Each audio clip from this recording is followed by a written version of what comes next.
Abra sua Bíblia comigo no livro de Apocalipse, capítulo 2, a partir do versículo 12. E ao anjo da igreja que está em Pérgamo, escreve: Isto diz aquele que tem a espada aguda de 2 fios. Conheço as tuas obras e onde habitas, que é onde está o trono de Satanás, e retens o meu nome, e não negaste a minha fé, ainda nos dias de Antipas, minha fiel testemunha, o qual foi morto entre vós, onde Satanás habita. Mas algumas poucas coisas tenho contra ti, porque tens lá os que seguem a doutrina de Balaão, o qual ensinava Balaque a lançar tropeços diante dos filhos de Israel, para que comessem os sacrifícios da idolatria e se prostituíssem. Assim tens também os que seguem a doutrina dos nicolaítas, o qual eu odeio. Arrepende-te, pois, quando não em breve virei a ti, e contra eles batalharei com a espada da minha boca. Quem tem ouvidos, ouça o que o Espírito diz às igrejas. Ao que vencer, darei eu a comer do maná escondido, e dar-lhe-ei uma pedra branca, e na pedra um novo nome escrito, o qual ninguém conhece, senão aquele que o recebe. Se você se lembra, nas semanas anteriores, quando nós começamos a conversar sobre Apocalipse, sobre essas 7 igrejas do Apocalipse, em Éfeso eles haviam perdido o primeiro amor. Em Esmirna, eles estavam pagando com a sua própria vida a fé que eles tinham no Senhor. E na igreja de Esmirna, acontecia que quanto mais se perseguia, ali no caso Roma, quanto mais Roma perseguia a igreja do Senhor, através dos seus imperadores, idólatras, mais o evangelho prosperava.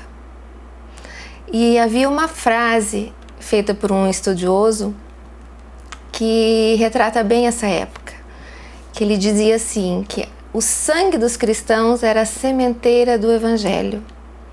Ou seja, quanto mais era derramado, mais o evangelho brotava da terra.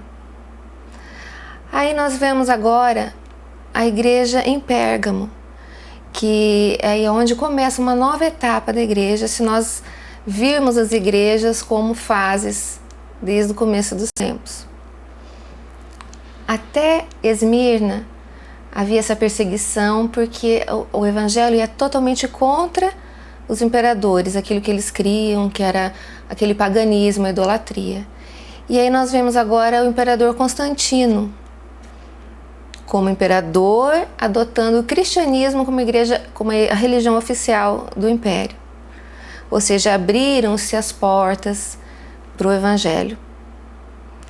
Isso se nós vermos esse aspecto profético. Mas na época, em Pérgamo havia uma grande idolatria, era a cidade mais idólatra da região, tanto pelos seus templos, como pela união de sacerdotes e reis que havia ali.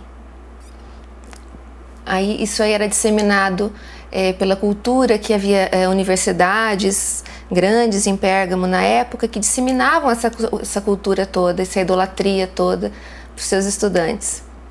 Então era uma coisa assim realmente que chamava atenção na época, tanto que essa profecia foi dada justamente a Pérgamo. E usando o aspecto profético nós vimos isso. Agora o casamento da igreja com o mundo. A igreja que havia crescido tanto com a perseguição, com o sangue dos seus irmãos, ela havia prosperado tanto. Agora que as portas do mundo se abrem, ela se une ao mundo.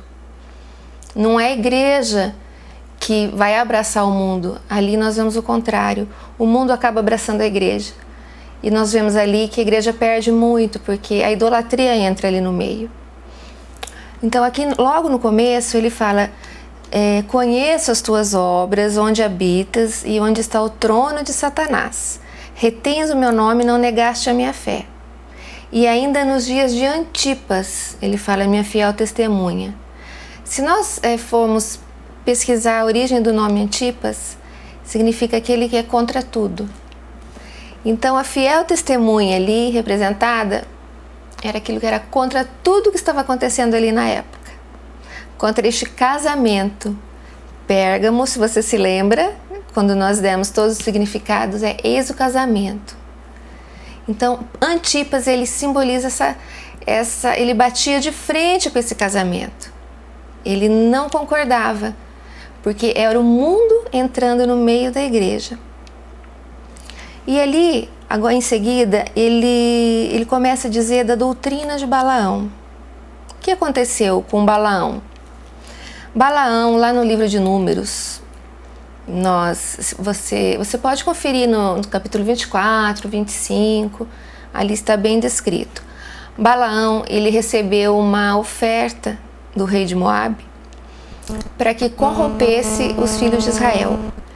E o que ele fez? O rei de Moabe, ele trouxe todas as festas idólatras, toda a sedução mundana para perto dos filhos de Israel. Ele trouxe ali para o arraial, próximo ao arraial, para que os israelitas se sentissem seduzidos por isso. E Balaão foi o intermediário disso. E com isso ele recebeu gratificação do rei. Ele tinha suas vantagens. Então ele vendeu, vamos dizer assim, a sua fé em favor daquilo que o rei tinha a lhe oferecer. Então essa idolatria toda, ela foi realmente uma grande tentação ali próximo ao arraial dos israelitas. E muitos foram seduzidos e muitos realmente começaram na idolatria e naquela prática toda abominável ao Senhor. E com isso favoreceu com que realmente aparecessem os nicolaítas, porque a igreja estava enfraquecida, ela estava na idolatria. Havia uma carência do Espírito ali. Então houveram pessoas que se aproveitaram dessa situação e instituindo aquele sistema de clérigo e leigos, elas se sobrepujavam e dominavam o povo. E é realmente isso que significa o nicolaíta. É aquele que domina o povo. O povo, ali no contexto, são os irmãos. A igreja do Senhor, ela é horizontal, ela não pode ser dividida em castas. E foi isso exatamente o que aconteceu nessa época em Pérgamo. Houve essa divisão dos sacerdotes, daqueles que eram iluminados segundo seu próprio entendimento, e o resto do povo. É certo que nós, a igreja do Senhor, nós recebemos alguns que foram dados por mestres, outros por profetas, mas isso de modo nenhum significa que são pessoas que estão acima ou têm um grau mais elevado aos olhos do Senhor, não. Nós igualmente temos acesso a Ele, através do sangue de Cristo, através da cruz. Ele rompeu o véu de separação que havia ali no templo, que havia ali no Santíssimo. Não existe mais nada e nem ninguém que possa fazer essa comunicação entre nós e Deus, a não ser Cristo. Então qualquer pessoa que se coloca no lugar de intercessor, isso é abominável aos olhos de Deus. E ele fala que ele odeia a doutrina dos nicolaítas. Indo mais adiante ainda, fala assim: arrepende-te, pois quando não, virei a ti e batalharei com a espada da minha boca. Bom, em cada igreja ele se apresenta de uma maneira distinta. Aqui em Pérgamo, ele se apresenta como aquele que tem a espada de 2 fios, ou a espada de 2 gumes. Vamos abrir a nossa Bíblia lá no livro de Hebreus, no capítulo 4, versículo 12, diz assim: porque a palavra de Deus é viva e eficaz, mais penetrante do que espada alguma de 2 gumes, e penetra até a divisão de alma e espírito, juntas e medulas, e é apta para discernir os pensamentos e intenções do coração. O Senhor se apresentou como aquele que tinha essa espada de 2 gumes. E mais à frente, ele, na sua exortação à igreja, ele diz assim: arrepende-te, porque virei a ti e contra eles batalharei com a espada da minha boca. O que sai da boca do Senhor é a sua palavra. E nós vimos ali a confirmação em Hebreus que a palavra de Deus, ela é mais penetrante do que a espada de dois gumes, e ela é apta para dividir juntas e medulas e separar a alma do espírito. Porque havia essa necessidade ali nesse momento na igreja, dessa separação. Eles não estavam tendo discernimento, que eles estavam se unindo ao sistema mundano. A formalidade de cultos e essa divisão de castas entre aqueles mais iluminados e os menos iluminados, eles não estavam discernindo isso. E a palavra do Senhor, ela é apta para discernir isso. Então eles estavam com necessidade que o Senhor se apresentasse mesmo desta maneira. E ali ele disse que ele viria e aniquilaria esses que estavam batalhando contra a sua igreja com a espada da sua boca. A própria palavra ia ser condenatória para eles. Porque ela diz que isso é abominável e ele odeia isso. Então ali nós temos mais alguma coisa ali na frente que fala: o Espírito diz à igreja: o que vencer, darei eu a comer do maná escondido. Se você se lembra, na peregrinação pelo deserto, o povo de Deus, ele recebia o maná que Deus dava do céu todos os dias. E era proibido que eles guardassem, a não ser no dia de descanso, que seria no dia seguinte, que eles guardariam para esse dia e para o dia seguinte. Mas eles não poderiam nos outros dias guardar, porque esse maná, ele se estragaria. Esse maná aqui, ele diz que é um maná guardado, é um maná escondido. Que maná é esse? Na Arca da Aliança, foi ordenado a Moisés que guardasse o maná num recipiente de ouro, dentro da arca. E Moisés ordenou a seu irmão Arão que fizesse conforme a palavra de Deus tinha sido falada. Então, esse maná, eu acredito que esse maná escondido seja o maná da arca, aquele maná santificado, purificado, que está guardado dentro do próprio Deus, da arca. E esse maná é um maná que ele não se estraga.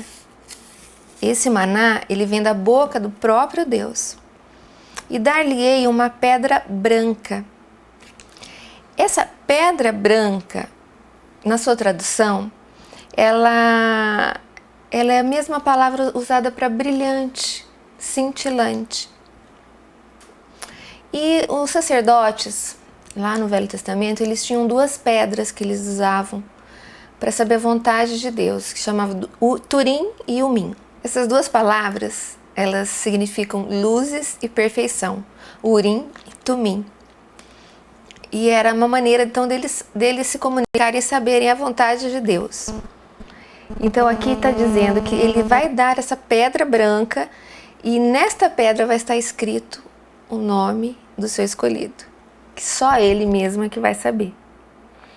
Então, vamos ler novamente, durante a semana, essa carta a Pérgamo. Com certeza o Senhor vai falar ao seu coração sobre ela. E na próxima semana nós vamos conversar sobre Tiatira.